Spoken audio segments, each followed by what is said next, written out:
Добре, ме е интересно някакъв по-такъв по-заплетен казус, който си имал последно, примерно с документи или пък с различни искания на клиента, които не са били удовлетворени. Някакъв такъв по-интересен казус да разкажеш. Последния казус, той е много пресен. Един Ага. мой клиент, сега няма да споменавам имена, агенции и така нататък, но ситуацията беше такава, че с клиент харесахме имот. Имота беше наистина на много добра локация, добра цена и така нататък. И аз трябваше да вляза там да помогна с финансирането. Мгм. Разговорите, които аз проведох тогава с брокера по сделката, нали, стандартният разговор да разбера чисто от гледна точка на документация, чист ли е имота, колко души са продавачи, защото това е много важно, нали, за пред банките, когато тръгваме да финансираме.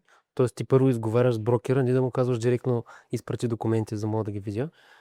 То още Изговаряте сделката. да, Да. предварително аз мога да разбера всъщност брокера дали крие някаква информация, дали по някакъв начин имаме казус със самия имот, за да мога предварително да изговоря ситуацията с клиента и да не си губим времето с обикаляне по банки, търсене на финансиране и така нататък, защото много често хората какво правят? Харесват си имот, чисто емоционално влизат в някои сделки, нормално е, не всеки ден купуваме имоти. Самите брокери много често пък те и така са обучавани, нали, да изкарват позитивите на имота, което няма нищо лошо, но в крайна сметка, нали, трябва да разберем, че банките работят на база документи. В Да. крайна сметка банката дава парите, банката е тази, която поръчва музиката, така да се каже, и юристите, както и отдел кредитен риск, са тези, които трябва да обезпечат по възможно най-добър начин една сделка. Следователно, ако има някакъв проблем с документацията на имота или имаме проблем с клиентския профил на клиента, така да се каже, сделката ще попадне поради една или друга причина. Затова аз предварително гледам да си заговоря нещата, да знам къде можем да срещнем казус в процеса по финансиране. Там какво се случи? Първоначално брокера ни каза, че продавача е един, накрая се оказаха, че са брат и сестра, но по-големият проблем е, че имота беше наследствен. Тоест, един от документите, който за нас е много важен, е смъртния акт на починалото лице, както и удостоверението на наследници. За да видим всъщност колко са те. Защото ако са повече от двама, трима, ще трябва да съберем съгласно на абсолютно всички. Следователно трябва да съберат документация за всеки един от тях. Другото нещо, което забелязахме, е в удостоверението за наследници, починалото лице пише, че е вдовица. Т.е. тя е имала сключен брак. Ага. Следователно, ние трябва да видим кога е бил сключен този брак, кога е бил придобит този имот, дали е било преди брака, след брака, което това може да оттежни още повече ситуацията с финансирането, което и се случи. Защото пък ние трябваше да обикаляме в общината, за да видим всъщност така наречените брачни картони, за да видим кога е бил сключен брака и така нататък. Оттам Много пък трябваше заплетен казус. абсолютно заплетен казус. Оттам нататък пък трябваше да проверим от страна на съпруга дали има други наследници, тъй като пък ако Да. има, и те ще трябва да ги привлечем, така да се каже, в тази ситуация, да съберем и оттам документацията. И защо един имот, който уж една сделка трябваше да мине сравнително бързо. Нали, разбирам, много от брокерите, много от клиентите искат бърза сделка, но в крайна сметка аз вярвам, че не всичко трябва да се случи веднага сега и на момента. Винаги предпочитам нещата да си ги изпиваме повече до детайл, да говорим и да разглеждаме малките шрифтове, отколкото просто да правим бързи сделки. Аз имам въпрос относно този казус. Тези проблеми с документите излязаха след предварителния договор или преди да се направи предварителен договор? Аз, когато работя с клиент, не подписвам предварителен договор, преди да съм разгледал цялата документация по имота. Ага. Защото излезе ли Супер. проблем с документацията при имота, Да. или ако знам, че предварително клиента няма как да си позволи финансиране за определена сума, предварителен договор не подписваме. Тоест това така консултираш твоите клиенти. Винаги Да. така работи. Да, За да са по-спокойни, абсолютно. предполагам. Да. И аз да съм спокоен, защото в Да. крайна сметка, нали, Да. клиента ми казва, окей, ти ме накара да подпиша този предварителен Да, договор, да. нали, ти ми даде зелена светлина, че е окей, но пък се оказва и такъв казус. Освен тези документи, оттам пък нали, трябваше да изповядаме сделка при положение, че, както казах, те са брат и сестра. Единия живее в чужбина от отдавна, нали, доста на изток. Сестрата е с пълномощно. Имаше проблем с пълномощното. Трябваше да се изкарват документи от чужбина за брата, така да се каже. Изобщо много документация, за която много хора не знаеха. Разбира се, банките постоянно изискват нови и нови документи. И отново, нали, да кажа, че работим с много клиенти, предполагам и ти си влизал в такава ситуация. Преди да започнем разговор, преди да започнем изобщо сделка или каквото да било, много хора казват, дали брокер, дали клиент, аз имам приятел, аз имам познат в банката. Често го чувам. Да, и много често казват, той ще ми помогне. Тук може би е важно уточнение да направим, че независимо дали познавате менеджер на банка, директор на банка и така нататък, крайното решение го взима отдел юристи и отдел кредитен риск. Освен ако не познавате собственика на банката или изпълнителния директор, може би там нещата, нали, се случват по една идея по-различен начин, но общо взето тези два отдела всъщност биха дали зелена светлина една сделка да се случи или да не се случи, или едни условия за клиента да бъдат добри или лоши. В крайна сметка пак казвам, че банката е възложила отговорността на отдел кредитен риск и на отдел юристи да поемат, да сведат, нали, загубите до минимум. Така че банката работи с документи. Да. Банката се опитва да си изчисти възможно най-много казусите в бъдеще, които биха произлезли. И затова, без значение дали познаваме директора на даден клон, той няма абсолютно никакви правомощия, така да се каже. Единственото нещо, което може да направи, да звънне в някои от отделите, да ги помоли за услуга, но такива услуги за 1000 евро много трудно. Сделката мина, това само да кажа, просто не е по стандартния път, където имаме знаеш стандартните документи, които можем да съберем предварително, които в рамките на 2 седмици да изповядаме една сделка, отнени малко повече от месец и половина.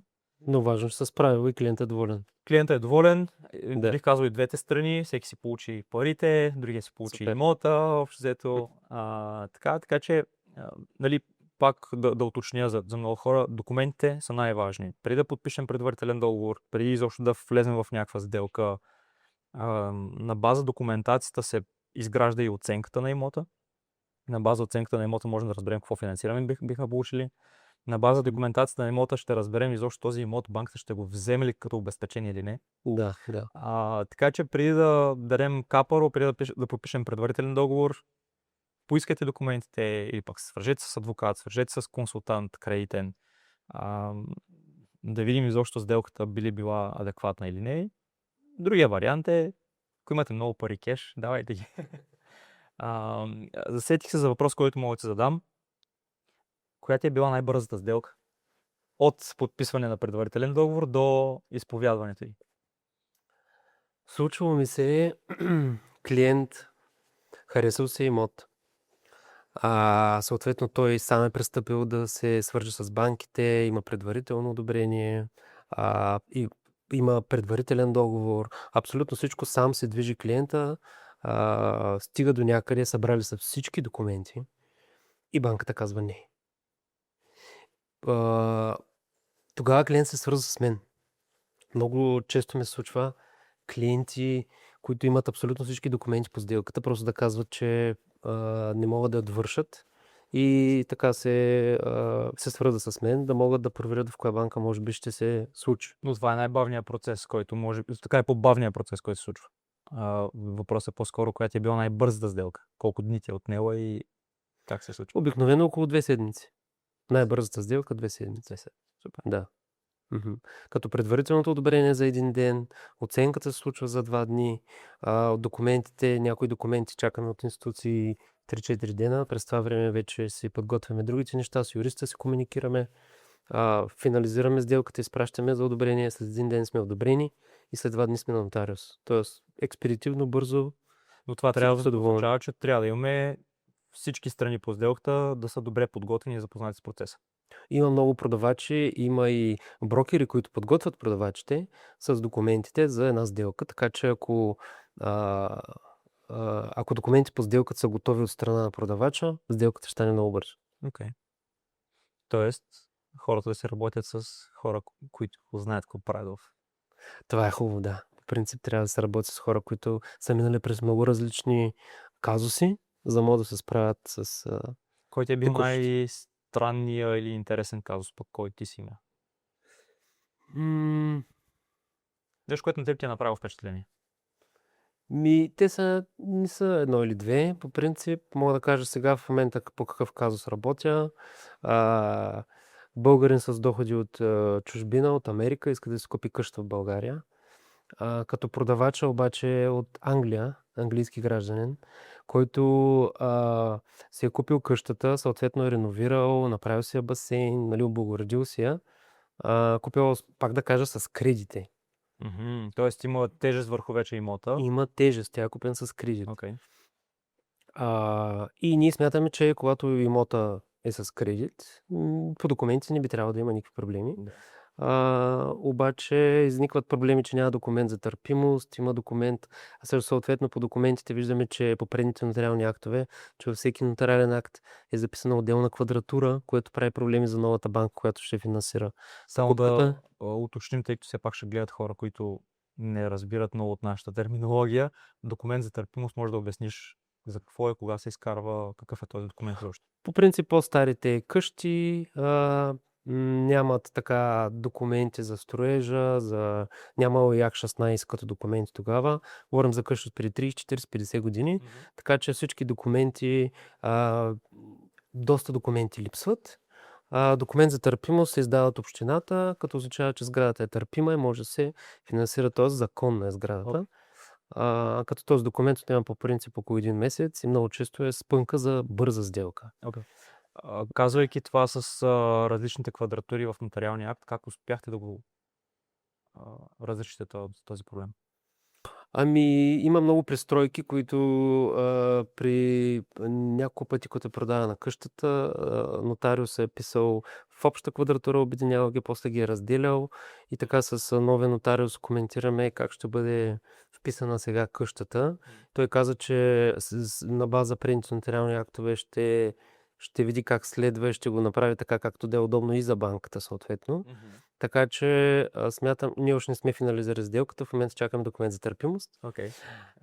Но сме изговорили нещата и с нотариуса, и с юристите на банката, като и с всички лица по сделката.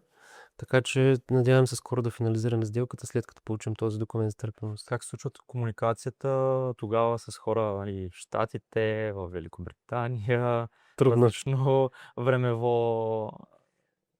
времеви диапазон, така да се каже. Трудно. Трудно и те всички трябва да дадат на сделката, така че трябва всичко да е готово, да си купят самолетни билети, за да могат да дадат на самата сделка, да финализираме вече тази сделка. В този ред на мисля, най-вероятно пък те си имат и представители, които по някакъв начин съдействат, или изцяло ти си поел ангажмента, процеси, документация, каквото може да се изкара от твоя страна? По принцип имат брокер, на който са дали пълномощно да може да изкарва различни документи, така че брокер да подготви документи да финализираме сделката. Тоест отново, тук ако говорим, нали, за пак сложност на сделката, по-добре е да си работим с професионалист човек, тя дали ще е брокер, дали ще е адвокат, дали ще бъде кредитен. За мен, освен кредитен консултант и брокер, в такива сложни казуси е хубаво да се и юрист да се наеме. Много често ми се случва клиенти от чужбина искат да се наемат юрист. Съответно предлагам услугите на юриста, с който работим.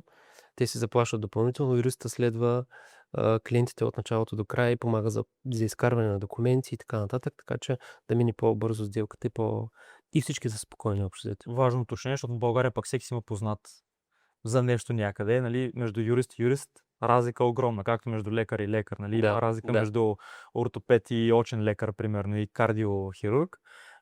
При юристите всъщност търсим юрист по вещно право. Точно така. Да, не е бракоразводен. Супер, добре. Има и други интересни случаи. Имал съм случаи, които клиент иска да си купи имот без да разбере жена му. Има такъв вариант, може да се направи такъв кредит. Тук може би да не давам много информация, защото пък най-вероятно ще има и дами, които ще не гледат. Съответно, дамата може да се купи без да знае мъже, нали? Добре. Така, но може и по друг начин. Примерно, родители искат да купят имот на детето, без да обременят детето с кредит, пишат имота на детето, а пак те изплащат кредита. Нали? Всякакви разновидности има. на този тип, но съответно има банки, които го разрешават. Няма Тоест правни пречки за това нещо. тоест не всяка банка разрешава Не такъв всяка тип банка. сделки. Да, не във Добре. всяка банка. Бихме ли казали, че отново това е свързано с чисто риска, който банката поема при финансирането, или? Да. Супер. Мгм. А, мен ме интересува, имало ли си случаи с финансиране на имоти за клиенти, които доказват доход от фирма? Защото при тях е по-специфично. Как, в смисъл, как процедираш с тях, как работиш, как приключваш сделките, как доказвате доход, защото там е по-специфично. Факт. Може би уточнение за хората, които ще гледат. Има разлика между това дали работим на трудов договор и от кога сме на трудов договор. И дали работим като самоосигуряващо се лице или като собственици на фирма, на някакъв малък бизнес, голям, среден, без значение. Хората, как работим с хората, които са на трудов договор, обикновено така да се каже, знаеш, там разглеждат най-често банките да имат поне 6 месеца при даден работодател. Защо? Защото знаеш, че след 6-я месец изтича този период гратисен, който е изпитателен срок. Да. Следователно за банката риска, че този човек ще остане без работа и няма да си плаща кредита, изпада, така да се каже. Тоест, знае, че клиента ще има работа на постоянен договор, дори да бъде съкратен, работодатели са длъжни да изплащат за няколко месеца напред обезщетения, така че те ще могат да излязат от тази ситуация без работа. Тоест, хората, които са на трудов договор, много по-лесно минават финансиране през банките. Много по-лесно минава това одобрение. И там разглеждаме най-често, нека кажем 6 месеца. Има банки, които приемат и по-кратък период, има и различни ситуации, как да излезем, така да се каже, от това, ако сте при нов работодател и така нататък. При хората обаче, които са така наречените юридически лица, т.е. самоосигуряващо се лице, човек с малък среден бизнес, собственик на някакво предприятие, там с тях разговор започва доста назад, така да се каже, във времето. Планирането е малко по-различно, тъй като най-често банките изискват да има подадени 2 годишни данъчни декларации. Тоест бизнеса да има поне 2 години. Но не просто 2 годишни данъчни декларации, а там всъщност коментираме с тях дори каква печалба да бъде изкарана, декларирана. Не казваме, че ги съветваме да не декларират пари. По-скоро как да направим така числата, че наистина да бъдат възможно най-благоприятни за добро финансиране и наистина да постигне някаква цел, а не просто да търсим, да теглим кредити. Така че, разбира се, отново има изключения. Някои от банките позволяват финансиране, дори да нямаме 2 годишни данъчни декларации, но със сигурност изискват една пълна. Да имаме там високи приходи и печалби. Те, разбира се, разглеждат, ако имате по-голяма история, дали има спадове на печалбите на фирмата, с колко процента са тези спадове и така нататък. Така че малко по-специфично е. Много често съм го забелязвал, между другото, при мен не знам дали ти си получават такива запитвания. Идват хора, стартирали са някакъв бизнес на 6-7 месец, дори да кажем на първата година, наистина бизнесът им потръгва много добре, изкарват много добри пари. И те казват, сега мога да си позволя да си купя имот, защото видиш ли, за в бъдеще бизнесът така ще върви. Само че банките, отново, говорим, нали, за хора, които разглеждат риска и не го гледат просто сега можеш ли да си изтеглиш кредит, сега имаш ли пари, а в главата им е, окей, мога ли следващите 3, 5, 10, 15 години аз да поддържам този кредит. Тоест, на тях наистина им трябва стабилен бизнес, трябва им човек, който има опит, знания и го доказва чрез документи. Те затова искат 2 години история, за да видят как е предната година, как е тази година, дали фирмата се движи добре. Точно така. Ако има и повече история, разбира се, те ще разгледат в някои ситуации, зависимо вече какъв е размера на кредита, в какъв сегмент влиза в банката, тъй като когато говорим за хора с бизнес или самоосигуряващи се хора, тогава вече различни отдели в банката ги разглеждат. Там има различни сегменти, зависимост от това пък бизнеса какви приходи и печалби прави на годишна база. Ако минава определени обороти, следователно по-висок сегмент, отдел, така да се каже, в банката го разглеждат. Така че, може би тук да разбием някаква представа на хората, които грешно са си представили как работят банките. Когато влезете в един клон, човек, който е пред вас, няма абсолютно никаква функция, освен да ви дава информация за това какво се случва в бекграунда, така да се каже. Защо? Защото човека пред вас не одобрява кредита. Човека пред вас не е отговорен за това кредита дали ще бъде отпуснат или няма да бъде отпуснат. Дали ще бъде менеджер на банката, дали ще бъде обикновен служител. Това са хора, които просто входират информацията, която вие им давате в системата. Да, но те също консултират както нас. Разбира се, Да. консултират на база информацията, която имат, на база техните познания и опит в банката, в която работят. Нали, не казвам, че те така ли, как да кажем, нямат никакви правомощи, никакви функции, просто от тях не зависи дали кредитът ще бъде одобрен, защо няма да бъде одобрен и така нататък. Тъй като каквото им дадете като информация на тях, те това входират в системата. Тази система вече, тази информация отива по различните отдели, в зависимост какъв е казуса. И във всеки един отдел получава един списък с информация и той започва да чете, така да се каже, да анализира тази информация. Разбира се, всеки един отдел си има достъп до различни регистри. Знаем, много често банките проверяват в така наречен централен кредитен регистър, проверяват в НОИ, проверяват в НАП, много различни проверки правят. Така че няма как да скрием информация от банката. Да не говорим, че ако вече сте дългогодишен клиент на банката, тя може да вижда във вашите сметки къде отиват вашите разходи. Аз съм имал казуси, където банката отказва да финансира мои клиенти, въпреки че имат много високи доходи, въпреки че работят в сектор, който последните години, нали, доста добре се разви, често като приходи. Отказа беше за това, че са забелязали в някои моменти той да зарежда някакъв негов профил в тези компании за залози, спортни залози. И те казаха, този човек най-вероятно залага, това в дългосрочен аспект води риск до зависимости, което може да докара до ситуация, в която този човек наистина да не може да поддържа този кредит, и отказаха изцяло да финансират клиента, въпреки че доходът му беше наистина много висок. Имаше чиста кредитна история. Като цяло перфектен случай, бърза сделка.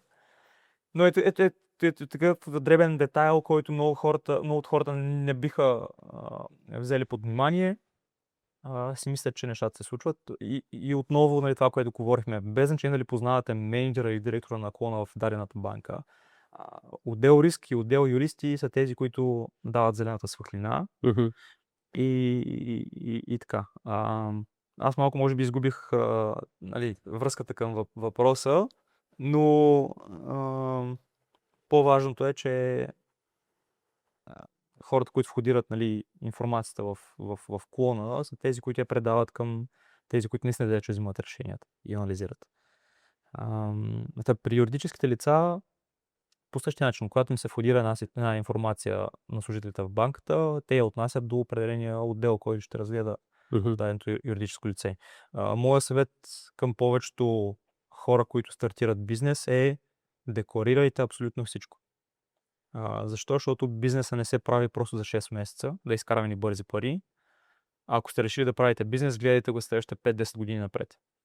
Ако идеята ви пък след 5-10 години напред да създавате и повече активи, не само около бизнеса, но недвижимо имущество, акции, дялове, злато и така нататък, без значение какъв ще е актива, започнете с идеята за как ще изглежда моята фирма след 5-10 години, чисто като приходи, печалба и така нататък. Така че от ден едно работете с счетоводител, да се работи на светло, така да се каже. Знам, че има много хора, които ще кажат, аз сега защо да плащам данъци и осигуровки, тя държавата нищо не ми подсигурява. Окей, няма влезем в тази тема, не сме социални икономисти или финансисти.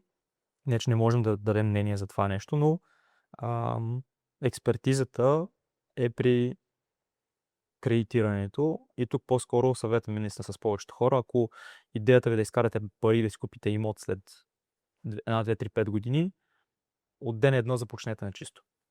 Тоест трябва да се планува за години напред. Абсолютно. Винаги за години напред.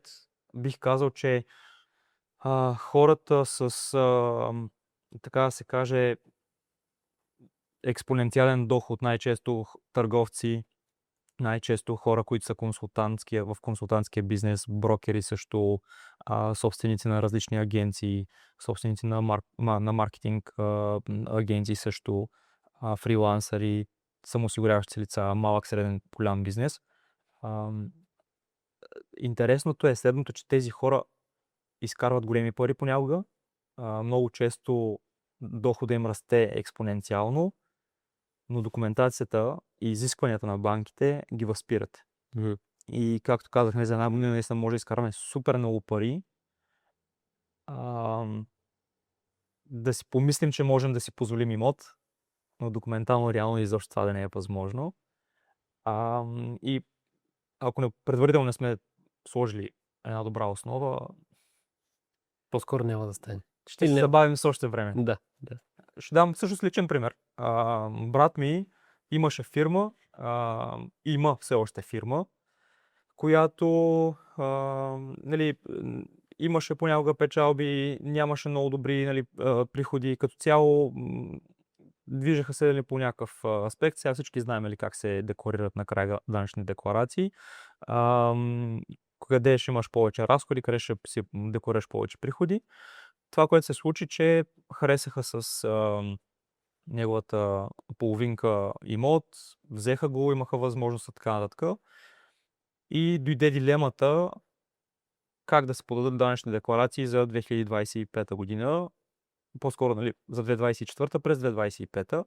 И тогава моят съвет беше следния, че му казах така, ако през цялата 2025 година не може да направи обороти на определена сума, просто да забрави за този подход да финансира имота чрез този доход, по-скоро да замрази фирмата или да я прехвърли на някой друг, да започне работа на трудов договор на висока заплата, за да може да си финансира имота.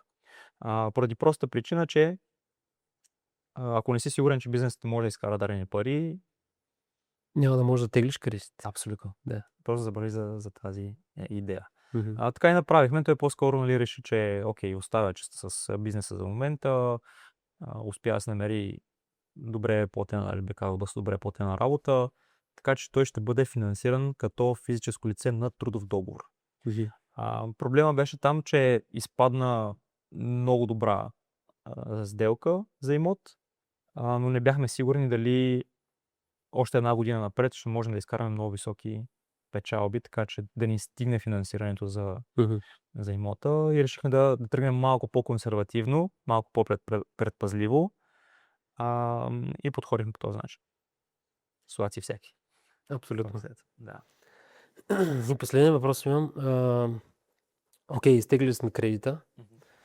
Клиентът е доволен, всичко си върви, плаща се вноските, обаче има такъв момент, където случва се на всеки, или се загубваш работата, или си съкратен, или си намираш някаква друга работа, която е по-ниско платена, примерно.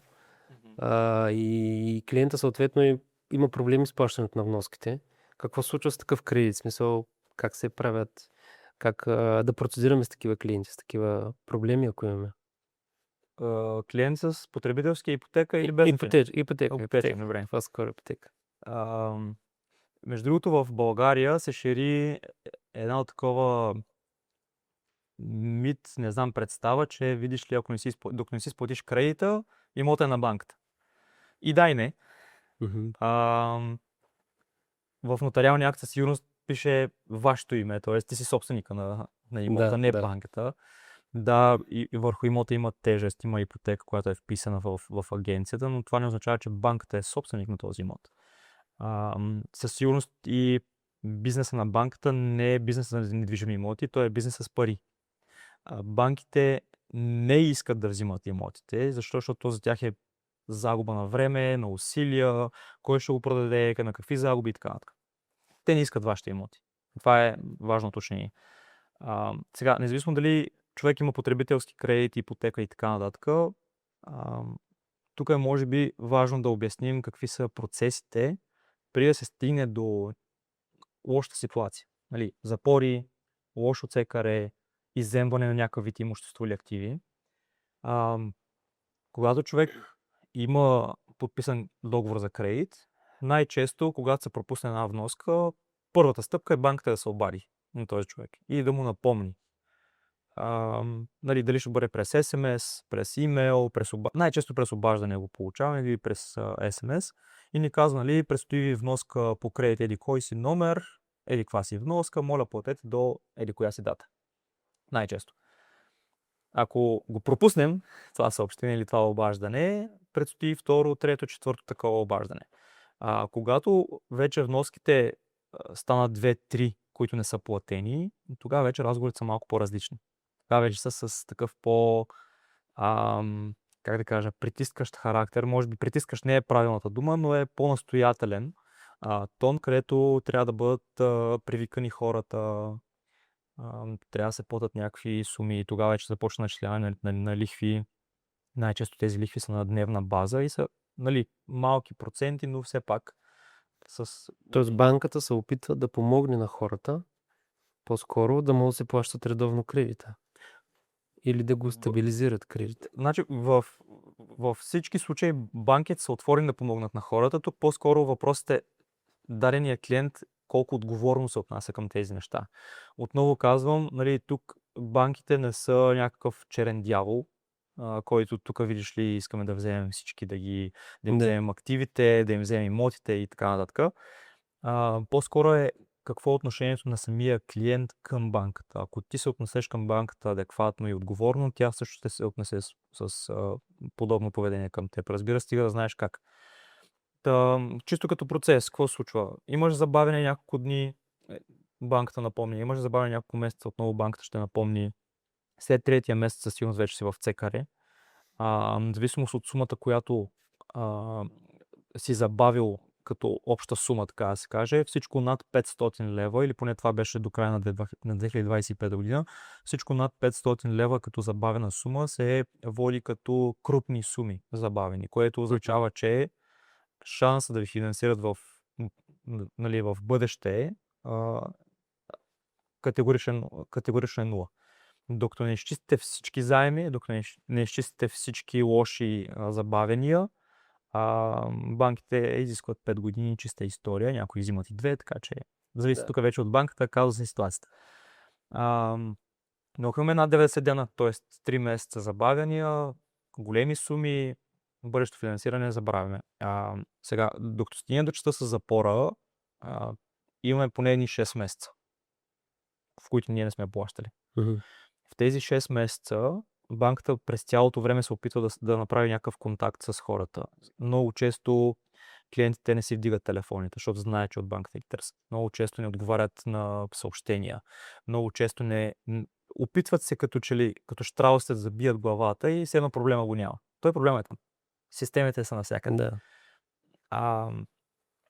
По-скоро е, когато след 6-тия месец все още нямаме отговор, банката вече изпраща вашето досие, така да се каже, към отдел юристи, които вече на събрание, между тях си, събрание си представя, че събират всички юристи от цяла България, нали, на дадената банка, обсъжда се просто дадения казус. И се гласува също какво да се случи с клиента, зависимост той как е подходил към банката, как банката е подходила към него и така нататък. Всичко това го има в досие. Когато банката каже, окей, този отива на изпълнително дело, тогава вече банката решава дали ще се занимава с него или просто ще го предаде към тези външни компании, които знаят, че се занимават с събирания.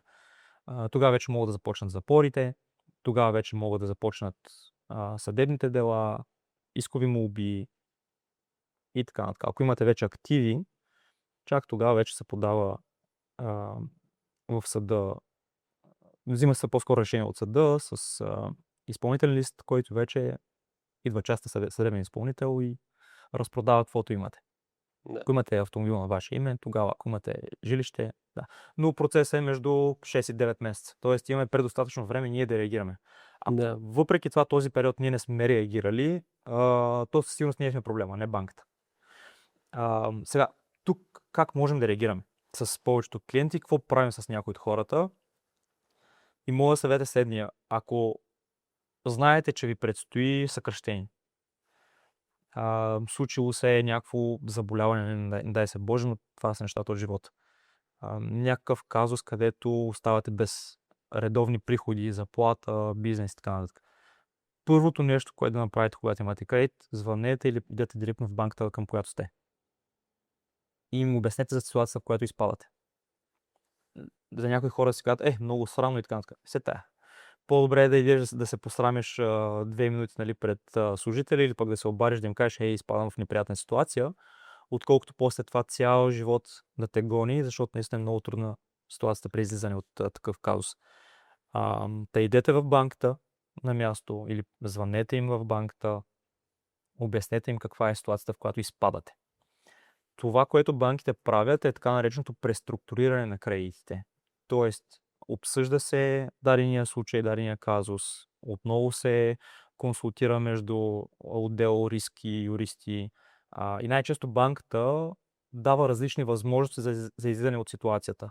Могат да ви дадат ситуация, в която да плащате 3, 6, 9 или 12 месеца някаква символична сума, колкото да докажете на банката, че вие наистина сте доброжелател и човек, който иска да си изплати дълговете, а не такъв, който взима пари от банката и се крие. Тоест да направи някакво споразумение с банката. Точно така. Прави се споразумение, нов анекс, така да се каже, към договора с нов погасителен план, в който погасителен план най-често банките се описват някаква сума, която, нали, клиента може да поддържа. Тук може би важното нещо да уточня, ако имаме кредит, който все още, нали, можем да си поддържаме в нормални времена, дори да не платите в точния ден на 15 число, примерно, и да го забавите с 1-2 дена, не е проблем. Но когато вече имате споразумение за преструктуриране на кредита, ако имате забавяне дори с един ден, това преструктуриране може да отпадне. Това е една много малка, важна част в общите условия, че тогава ще трябва да сте много стриктни с датите, които са ви поставили и с сумите, които са ви поставили. Много често тогава банките дават опцията да се плаща, примерно, само лихвата. Или пък да се плаща наистина някаква много малка символична сума, тип 50-100 лева, защото без колко е кредит и колко е на тежък казуса. По време на COVID, знаеш, че тогава много хора станаха без работа, без доходи. Да. Ситуацията беше малко, какво правим тогава? Тогава банките позволяваха, нали, периоди над 6 месеца, в които тези клиенти да плащат малък процент, колко да покажат, че наистина искат да си изплатят кредита и не бягат от отговорност. И когато вече ситуацията се възстанови, връщаме се към старите процеси и условия, там вече може да се прави рефинансиране, подобряване на условия, преместване, нали, от банка в банка. Изобщо много опции за излизане от ситуацията. Моят съвет е, нали, ако хората не знаят как да реагират, да се свържат с консултант, просто да им даде насоки. Понякога дори е по-добре да продадем дарен актив. Честно казано, имал съм ситуация, в която съм съветвал клиент да си продаде автомобила, само и само да махне кредит, защото първо, че автомобила му правеше проблеми, второ, че автомобила не беше нещо, кой знае какво. Самия му доход не позволяваше да поддържа автомобил, като направим цялостен анализ на приходи и разходи. И му казах, разкарай го този автомобил, покри си кредита доколкото се може повече, купи си времето, така да се каже. И така. Да може да стабилизира. Абсолютно. По-важно е винаги човек, нали, да му е спокойно, отколкото просто да изтегли кредити, да се чудим после какво да правим. Защото много хора мислят сега, не просто случи след 1, 2, 3, 5 години. И така. Окей, супер. Много говориш. Знам. Мисълта ми постоянно тече. Много дълго, нали? 40 минути. Тък му един подкаст. Но има преди, че то ще се изреже на